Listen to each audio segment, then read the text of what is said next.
ஆண்டவரும் இரட்சகருமாக இயேசு கிறிஸ்துவின் இனிய நாமத்தில் உங்கள் யாவருக்கும் அன்பின் வாழ்த்துக்களை தெரிவித்துக் கொள்கிறேன். அருமையான தேவ பிள்ளைகளே, புதிய நாள், புதிய நம்பிக்கை, new day new hope daily devotion மூலமாய் இந்த நாளில் கூட உங்களை சந்திப்பதில் நான் மிகுந்த மகிழ்ச்சி அடைகிறேன். அல்லேலூயா.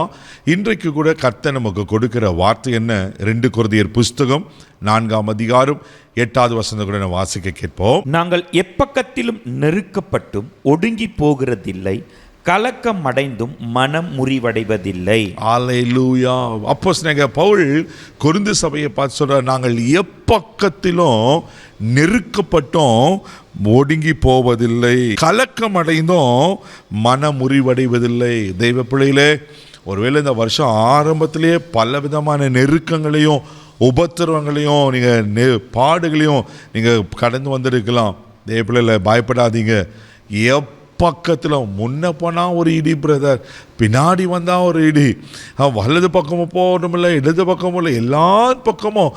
ஒரு பக்கம் பிள்ளைங்க பிரச்சனை, ஒரு பக்கம் ஆஃபீஸில் பிரச்சனை, ஒரு பக்கம் பக்கத்து வீட்டில் பிரச்சனை, இப்படி பலவிதமான நெருக்கங்கள். ஒரு பக்கம் சரீரத்தின் பிரச்சனை. இப்படி நீங்கள் நெருக்கப்பட்டு கொண்டிருக்கீங்களா? தேவ பிள்ளைகளை பயப்படாதீங்க. கர்த்தர் சொல்கிறாரு, நீங்கள் நெருக்கப்படும் போது ஒடுங்கி போக மாட்டீங்க. ஆமென். நெருக்குனா என்ன ஆகணும்?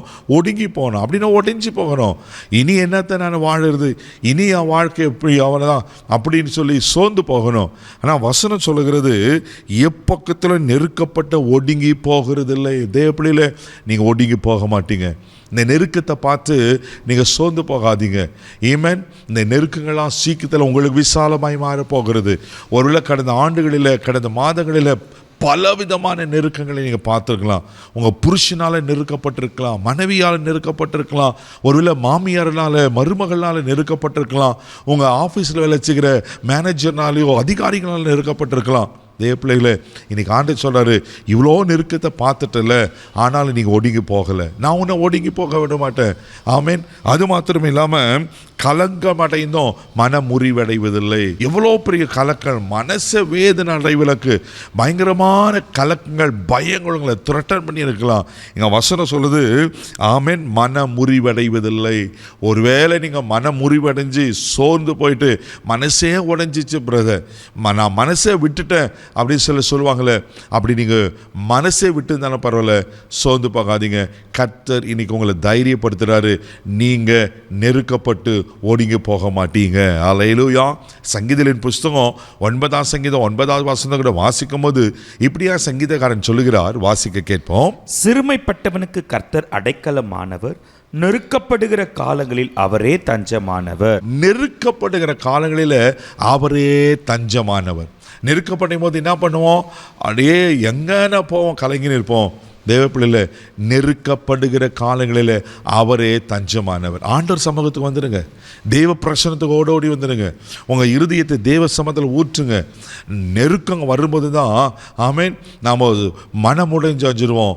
ஆனால் தேவ பிரசனத்துக்கு வரும்போது, நீங்கள் ஆண்டவர் அண்டி கொண்ட போது அந்த நெருக்கத்தெல்லாம் கர்த்தர் விசாலமாக மாற்றுவார்.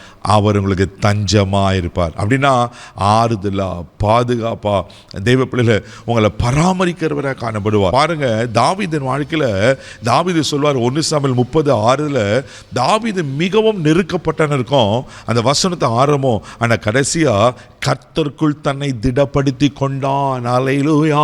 நீங்கள் கர்த்தருக்குள் உங்களை திடப்படுத்திக் கொள்ளுங்க, எல்லா நெருக்கங்களும் மாறும். ஆமென். கர்த்தர் உங்களை விசாலத்தில் வைப்பார். சோர்ந்து போகாதீங்க.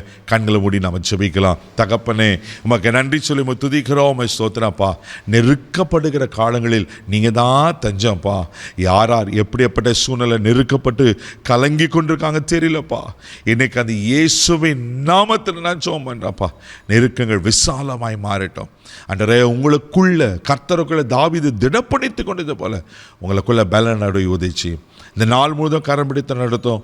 உங்கள் தெய்வீக பாதுகாப்புக்கு ஒப்பு கொடுக்குறேன். எல்லா தீங்குக்கு விலைக்கு காத்துலும் இயேசுவின் மூலம் ஜெபம் பிதாவே, ஆமென். அவர் உங்களுக்கு தஞ்சமாக இருக்கிறார். தைரியமாக போங்க.